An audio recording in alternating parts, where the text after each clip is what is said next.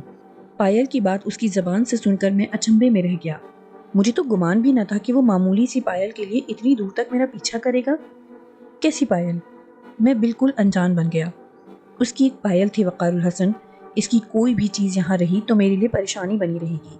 وہ یہیں حویلی میں کہیں ہے، اسے پانا میرے لیے صرف اس لیے اس قدر ضروری ہے کہ میں اس کا سمبندھ اس حویلی سے مکمل طور پر ختم کر دوں۔ وہ میرے پاس ہے مگر اس کی آتما اس حویلی اور میرے بیچ بھٹک رہی ہے۔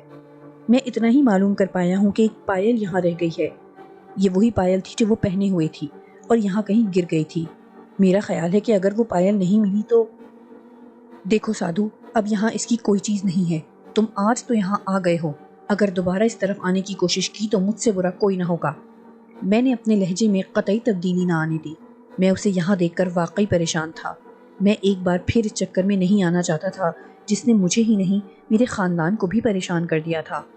اس سے میں اپنے گھر سے دور ہی نمٹنا چاہتا تھا۔ ناراض کیوں ہوتے ہو؟ ہم تو بس ایک کام سے آئے تھے۔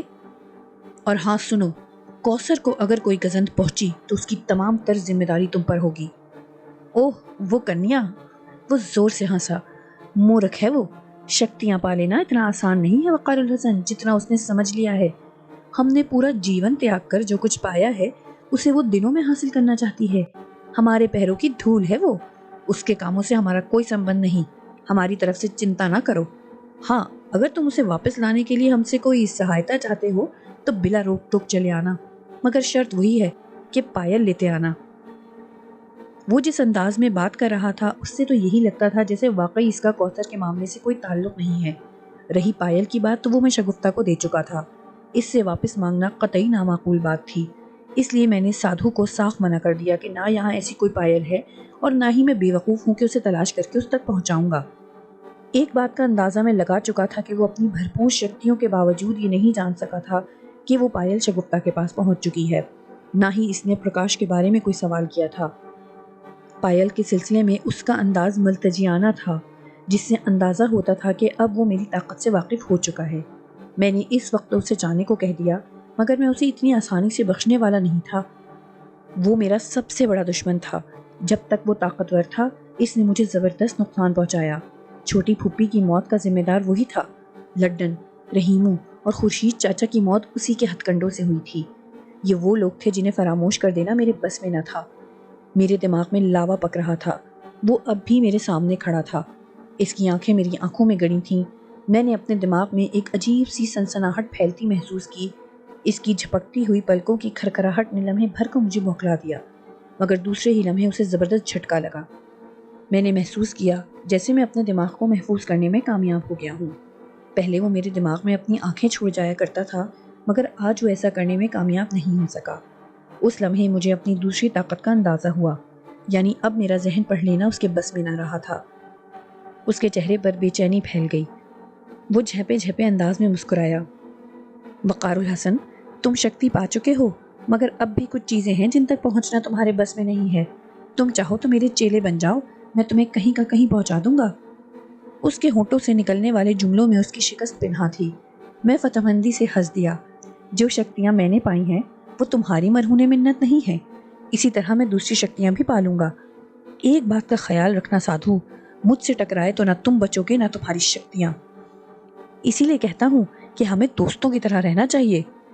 تم میرے دوست نہ پہلے تھے نہ آئندہ ہو سکو گے، میرے اور تمہارے راستے الگ ہیں۔ میں بنتی کر رہا ہوں وقار الحسن، ہم دونوں مل کر دنیا پر حکومت کر سکتے ہیں۔ مجھے دنیا پر حکومت کرنے کا کوئی شوق نہیں، جس قدر جلد ہو سکے یہاں سے چلے جاؤ اور دوبارہ یہاں قدم رکھنے کی کوشش بھی نہ کرنا۔ اس نے پل بھر کو مجھے دیکھا، اس کے چہرے پر بلا کی بے بسی تھی۔ مجھے اوپر آئے بہت دیر گزر چکی تھی۔ میں تو پرکاش کی لاش دیکھنے آیا تھا، اپنے تصور کی تصدیق چاہتا تھا، مگر یہاں سادھو کی موجودگی نے سارا کام خراب کر دیا۔ دو چھتی کا دروازہ خود بخود بند ہو گیا تھا۔ اس کا مطلب یہ تھا کہ پرکاش سادھو کی موجودگی کو پسند نہیں کرتا اور پسند کر بھی کیسے سکتا تھا؟ اس نے شکنتلا کو قابو کر کے سب سے زیادہ تکلیف تو پرکاش کو ہی پہنچائی تھی۔ مجھے اماں اور تایا وغیرہ کی فکر بھی تھی۔ اماں تہجد کے وقت اٹھ جاتیں تو عادت کے مطابق میرے کمرے میں ضرور جھانکتیں، اور میں نہیں چاہتا تھا کہ وہ میری طرف سے پریشان ہو، نہ ہی اپنی پراسرار سرگرمیوں کو افشاں کرنا چاہتا تھا۔ میرے رویے نے سادھو کو خاصا مایوس کیا تھا۔ وہ میرے سامنے کھڑا تھا۔ میں نے پھر کہا، تم نے سنا نہیں؟ جاتا ہوں وقار الحسن، لیکن اتنا سن لو کہ تمہیں کبھی نہ کبھی میری مدد کی ضرورت ضرور پڑے گی۔ یہ تمہارا خیال ہے، میں ایک بار پھر تنبیہ کر رہا ہوں کہ میرے راستے کی دیوار بننے کی کوشش نہ کرنا۔ میں نے غصے میں کہا اور سیڑھیوں کی جانب اشارہ کیا۔ پھر یہ دیکھ کر ساکت رہ گیا کہ اس کا وجود دھیرے دھیرے گاڑھے دھوئیں میں تبدیل ہونے لگا۔ دھواں جیسے زمین میں سے نکل رہا تھا اور اس کے وجود کو نگلتا جا رہا تھا۔ اس کے چہرے پر ایک انتہائی خبیث قسم کی مسکراہٹ پھیل گئی۔ میں شدید الجھن کا شکار ہو گیا۔ یوں لگ رہا تھا جیسے وہ فتح مند ہو کر جا رہا ہے۔ اس کا وجود غائب ہوا تو ایک جھنجھناتا ہوا قہقہا جیسے پوری حویلی میں گونج اٹھا۔ میں ہل کر رہ گیا اور تیزی سے سیڑھیاں پلانگتا اپنے کمرے تک پہنچ گیا۔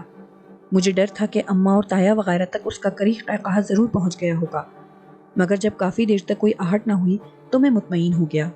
میں نے وقت دیکھا، 2:45 بجے تھے۔ اماں اٹھنے والی تھیں، تہجد کا وقت ہو رہا تھا۔ میں نے 2 چھتی میں بکس دیکھنے کا پروگرام کل پر ٹال دیا اور خود وضو کے لیے اٹھ گیا۔ میں تہجد ادا کر کے فارغ ہوا ہی تھا کہ اماں نے کمرے میں جھانکا۔ وقار الحسن، سب خیریت ہے نا؟ جی اماں، سب خیریت ہے، آپ بے وجہ پریشان نہ ہوا کریں، میں نے تسبیح کو چوم کر تکیے کے نیچے رکھتے ہوئے کہا۔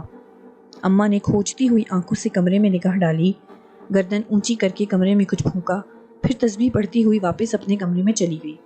مجھے نیند بالکل نہیں تھی۔ میں بستر پر لیٹ گیا۔ میں جانتا تھا کہ اماں اب نہیں سوئیں گی، فجر کی اذان تک باقی گھر والے بھی اٹھ جائیں گے۔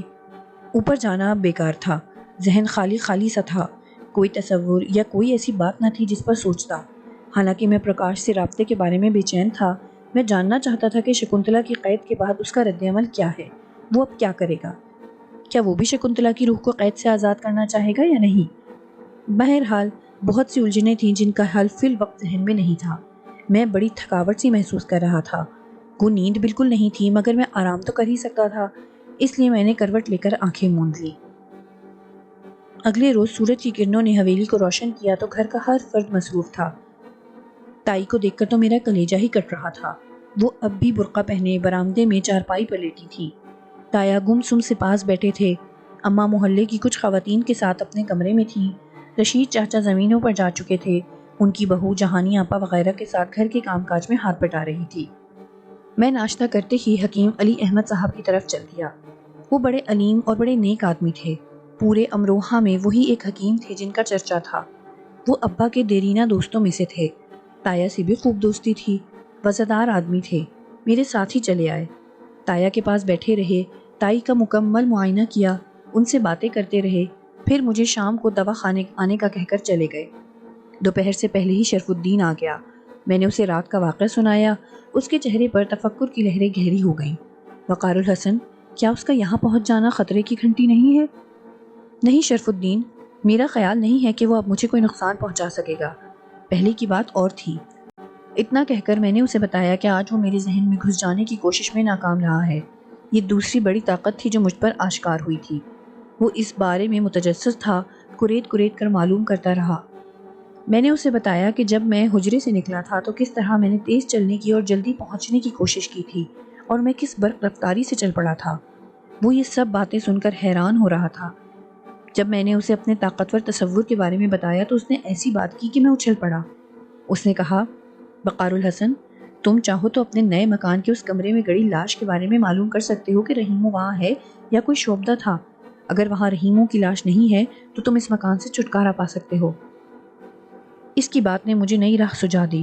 سادھو شرف الدین کے بارے میں بھی یہی شعبدہ دکھا چکا تھا۔ یہ بھی ممکن تھا کہ واقعی یہ شعبدہ ہو، اور یہ بھی عین ممکن تھا کہ واقعی اس نے میرے ہاتھ رحیمو کے خون سے رنگ دیے ہوں۔ ہاں شرف الدین، یہ بھی ہو سکتا ہے۔ تم کوشش کرو تو سب حال جان سکتے ہو۔ شرف الدین خاصا جذباتی ہو رہا تھا۔